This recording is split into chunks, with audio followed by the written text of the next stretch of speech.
Le premier pas pour être un journaliste scientifique, il faut la passion, la rigueur et surtout la régularité dans l'animation d'une rubrique, d'une émission à la télévision.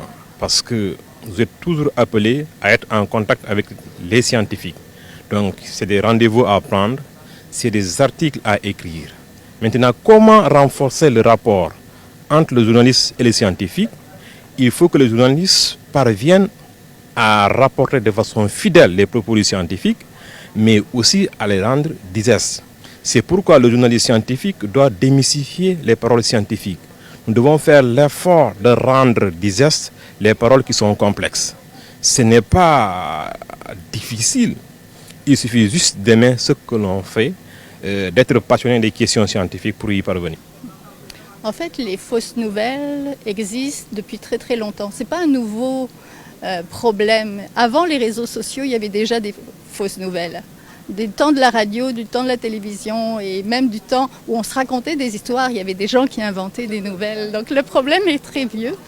Par contre, ce qu'on fait, nous, à l'agence Science Presse, c'est qu'on a une rubrique de vérification de faits, qui s'appelle le détecteur de rumeurs, et qui nous permet justement, les gens nous envoient des questions, et ça nous permet justement d'aller voir où est la part de vérité là-dedans, ce que nous dit la science, ce que nous disent les études scientifiques sur ce sujet-là. Ça peut être des choses comme, si je donne à mon enfant un vélo sans roue, c'est les vélos où on peut... Est-ce qu'il va être capable plus facilement qu'un autre enfant de faire du vélo? Ça peut être quelque chose d'aussi simple que ça, à quelque chose de plus compliqué. Par exemple, est-ce que les vaccins de la COVID nous rendent malades? Ça aussi, c'est le genre de choses qu'on se pose. Parce que dans les réseaux sociaux, il y a beaucoup de fausses nouvelles. Il y a beaucoup d'inquiétudes. Les fausses nouvelles, ça reflète beaucoup les peurs des gens. Ou ça touche beaucoup les émotions des gens. Et c'est pour ça que c'est relayé. Et des fois, les gens les relaient juste en lisant le titre de cette nouvelle-là qui les met en colère. S'ils lisaient l'article, peut-être qu'ils changeraient d'avis, peut-être qu'ils ne le relaient pas. Mais là, c'est ça. C'est quelque chose de très courant et qui s'accélère. Les fausses nouvelles vont beaucoup plus vite que les vraies nouvelles et touchent beaucoup plus de monde. Il y a eu une étude qui s'est penchée sur les fausses nouvelles et on s'est rendu compte qu'une vraie nouvelle, ça touchait 1000 personnes environ, maximum. Une fausse nouvelle, ça touche entre 1000 et 100 000 personnes. Donc c'est 100 fois plus de monde qui va être touché. Et c'est très difficile de défaire une croyance de quelqu'un qui croit à la fausse nouvelle, pour après le faire changer d'avis, c'est très difficile. Nous, à notre modeste niveau, on essaye de justement lui donner des pistes, leur donner des pistes pour qu'ils se fassent en fait une tête. On ne leur dit pas, essayez de nous croire nous. On leur dit, regardez ce que la science nous dit, puis faites-vous votre idée à partir de ça, mais arrêtez de les retweeter tout le temps, arrêtez de les propager avant d'être sûr que c'est une vraie nouvelle. On espère beaucoup.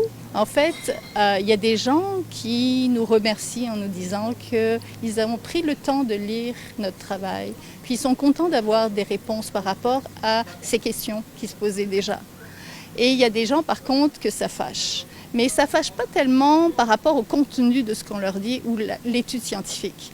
Ils sont fâchés de ne pas avoir raison. Et des fois, ils ne lisent même pas l'article, ils ne lisent même pas les études. Ce qu'ils ne veulent pas, ça c'est le biais de confirmation. On veut toujours que quelqu'un nous confirme qu'on a raison. Sinon, ça vient affecter notre ego. On a l'impression que si on avoue qu'on a tort, c'est nous-mêmes qui nous mettons en danger. Et en fait, il faut apprendre aux gens que ce n'est pas nous que ça met en danger. Et puis, il faut accepter que même un journaliste scientifique, il doit accepter que des fois il a tort, des fois il se trompe, et qu'à un moment donné, il faut vérifier l'information.